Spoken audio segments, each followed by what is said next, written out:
Hey, what's up guys? John here. Peter Thiel, one of the co-founders of PayPal, early investor in Facebook.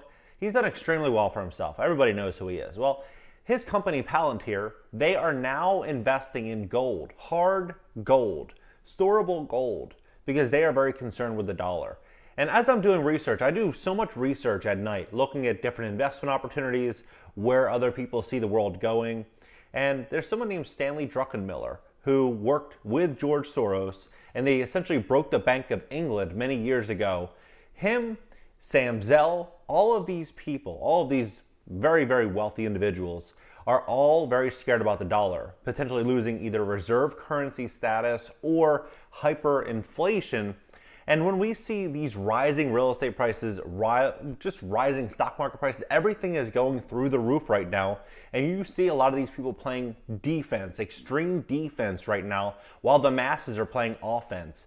They are preparing for a black swan event. In this video, I'm going to break down exactly what they are thinking and what we should be considering right now. So please smash that like button. When you hit the like button, YouTube's going to share the content to educate more people as to what the wealthy are really doing right now. So please smash that like button. Let's begin. So Peter Thiel's company, Palantir, they bought gold as a hedge against a black swan event. We've heard a lot about a black swan event coming. And when we look at what's happening all around the world right now, it doesn't look like we're moving into a place of more security. It looks like anything could happen any day, and the smart investors prepared for that. Many people right now are hedging with crypto, with even stocks, real estate, cash, gold, silver. They're doing whatever they can possibly do to have alternatives and have options in the event of something catastrophic. When we're looking at what they're doing, is said they're preparing for a black swan event by stockpiling gold bars and inviting customers to pay for a data analysis software in gold. Think about this, a software company trying to get paid in gold. That just says what they're thinking about the dollar right now. The company spent $50.7 million this month on gold, part of an unusual investment strategy that also includes startups, blank check companies, and possibly Bitcoin. Palantir had previously said it would accept Bitcoin as a form of payment before adding precious metals more recently.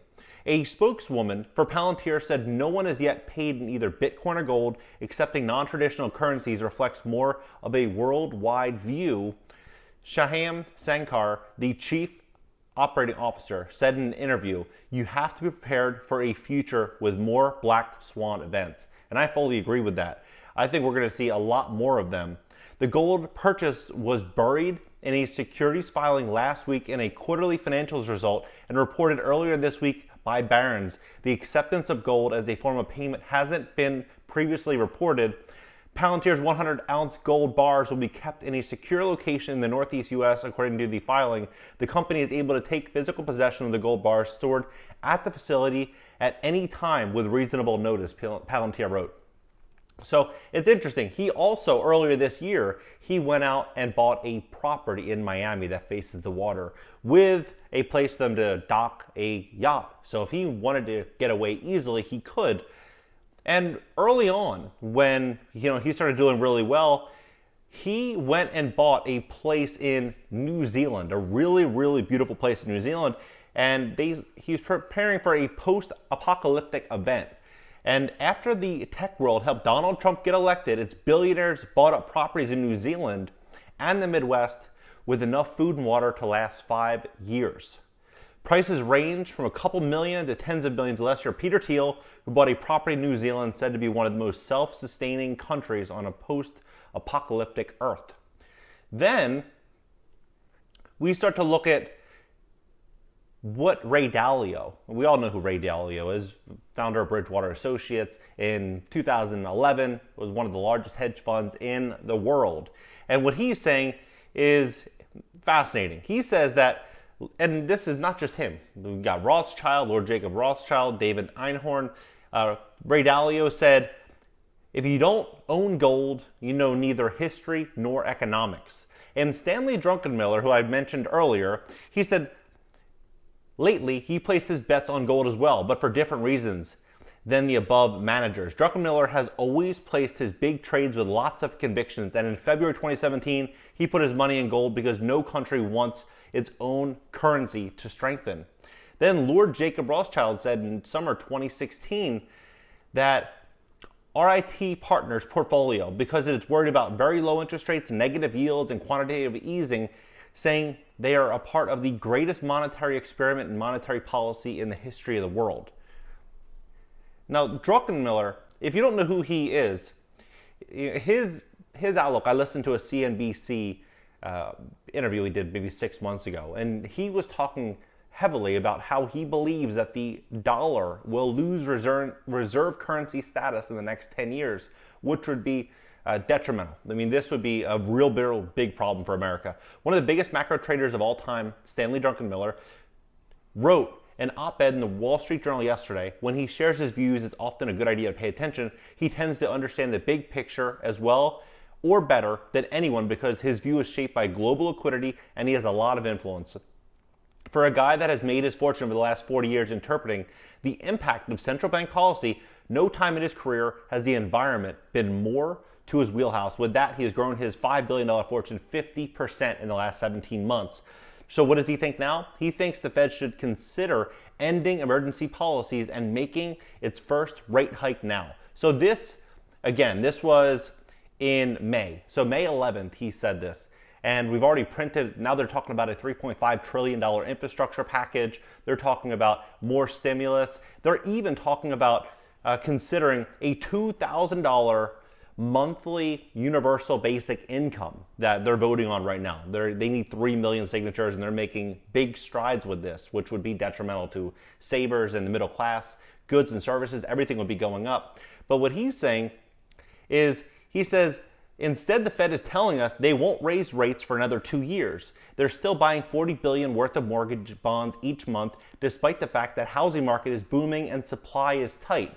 They're still buying $80 billion a month of treasuries, despite the fact that the economy is growing at twice the long-term trend rate and is on path to grow at double digits in the second quarter. Worse, by continuing to buy treasuries, they are giving Congress the green light to continue rubber stamping yet another multi-trillion-dollar spending program. As Druckenmiller says, the bond market is designed to either arbitrate or fiscal policy making, as investors will vote with their feet, sell treasuries, when the government is spending irresponsibly. And in this case, the Fed bond is buying and is masking any signal of disapproval from the bond market and investors. So, as Congress might be observing the bond market for any negative signals, the Fed is effectively giving them justification to be even more aggressive. This policy stance from the Fed and Congress at this stage in the recovery is toxic and is leading to a massive debt service burden for the country, which, in the view of Drunkenmiller, is ultimately be resolved in a devaluation of the dollar and the loss of the world reserve currency status. So what does that say? And then what we see is Sam Zell. We all know who Sam Zell is, Equity Residential. If you think that company was number 3 in terms of owning the most apartments in the country. They also started buying mobile home parks in 2009. They own a huge mobile home park portfolio, earned investors that invested in that fund a 1,300% return, which is unheard of. He's a real visionary when it comes to real estate, and he's always talked crap about buying gold. He never, ever wanted to buy gold. But now he's saying that he's buying gold because of inflation concerns. And you know, his position before was, why would you buy something that's not going to produce a monthly return? Why would you invest in something that's going to essentially do nothing for you? Well, now he's investing because he thinks that America is turning into a welfare state and that the current mentality that's being built out in America is something that's going to be bad for business, which is essentially do nothing, stay home, get paychecks, and then that's it. The economy should just continue on. So that's what he's thinking. He thinks that we're going to have a real big problem ahead, and he's plowing a ton of capital into gold. So when we start to see these really brilliant minds looking at alternatives outside of the US dollar, even taking in clients and taking in monthly returns like Palantir and throwing it and allocating it into gold and Bitcoin and digital assets, what is that saying? It's saying that they have a real big problem with where this world's going through the dollar. What do you think about this? Do you think that what they're doing is very smart? Do you own precious metals? Are you thinking about buying precious metals? You know, I hear a lot about this Black Swan event, and when we just read the news and we see what's happening all over the world, it's just like one epic event after the next, and it seems like every day is a new uncertain day. Drop your comments below. I'm genuinely curious as to what you guys think about all this. Please hit that like button. When you hit the like button, YouTube's going to share this content and educate more people as to what's going on. Consider subbing on this channel. Also, consider subbing on my second channel. It's my personal channel where I talk about what I'm personally doing to prepare for everything that is to come. So please smash that like button. Consider subbing. I'll see you guys in the next video.